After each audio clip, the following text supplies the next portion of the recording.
CPIM സംസ്ഥാന secretary MV ഗോവിന്ദനുമായി കൂടിക്കാഴ്ച നടത്തി DC ബുക്സ് ഉടമ രവി DC. തിരുവനന്തപുരം AKG സെന്ററിലെത്തിയായിരുന്നു കൂടിക്കാഴ്ച. DCയുടെ ലിറ്ററേച്ചർ ഫെസ്റ്റിവലിന് CPIM സംസ്ഥാന സെക്രട്ടറിയെ ക്ഷണിക്കാനായാണ് രവി DC എത്തിയത്. ആർ ശ്രീജിത്ത് തിരുവനന്തപുരത്ത് നിന്ന് കൂടുതൽ വിശദാംശങ്ങളുമായി ചേരുന്നുണ്ട്.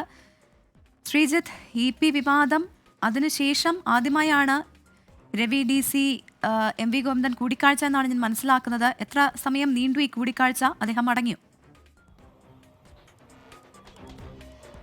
പ്രവിത സൂചിപ്പിച്ചപോലെ തന്നെ EP ജയരാജന്റെ ആത്മകഥാ വിവാദത്തിന് ശേഷം ഇതാദ്യമായാണ് രവി DC AKG സെന്ററിൽ എത്തുന്നതും CPIMന്റെ സംസ്ഥാന സെക്രട്ടറി MV ഗോവിന്ദനുമായി കൂടിക്കാഴ്ച നടന്നത്. ഏതാണ്ട് അരമണിക്കൂറോളം കൂടിക്കാഴ്ച നീണ്ടുനിന്നു. 5 മണിയോടെയാണ് രവി DC AKG സെന്ററിൽ എത്തിയത്. അദ്ദേഹം DC ബുക്സിന്റെ ആഭിമുഖ്യത്തിൽ കോഴിക്കോട് നടക്കുന്ന ലിറ്ററേച്ചർ ഫെസ്റ്റിവലിന് MV ഗോവിന്ദനെ ക്ഷണിക്കാനാണ് എത്തിയതെന്നാണ് നമുക്ക് മനസ്സിലാക്കാൻ കഴിഞ്ഞത്.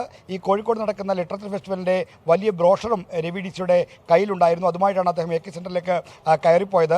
ആത്മകഥാ വിവാദത്തിൽ പുസ്തക പ്രസാധന സ്ഥാപനമായ DC ബുക്സിനെതിരെയും അതിൻ്റെ ഉടമയായ രവി DCയെയും CPIM ശക്തമായി വിമർശിച്ചിരുന്നു. മുഖ്യമന്ത്രി അടക്കമുള്ളവർ പുസ്തക പ്രസാധന കമ്പനിയെ വിമർശിച്ച് ശക്തമായ രംഗത്ത് എത്തിയിരുന്നു. ഇത് ഒരു തരത്തിലും മര്യാദയില്ലാത്ത സമീപനമാണ് കാണിച്ചതെന്നായിരുന്നു മുഖ്യമന്ത്രി അടക്കം ആക്ഷേപിച്ചത്. ഒപ്പം തന്നെ ഈ ആത്മകഥാ വിവാദത്തിന്റെ കേന്ദ്രബിന്ദുവായ EP ജയരാജൻ വക്കീൽ നോട്ടീസ് അയക്കുകയും ചെയ്തിരുന്നു. ആർ ശ്രീജിത്താണ് കൂടിക്കാഴ്ചയുടെ വിശദാംശങ്ങൾ നൽകിയത്.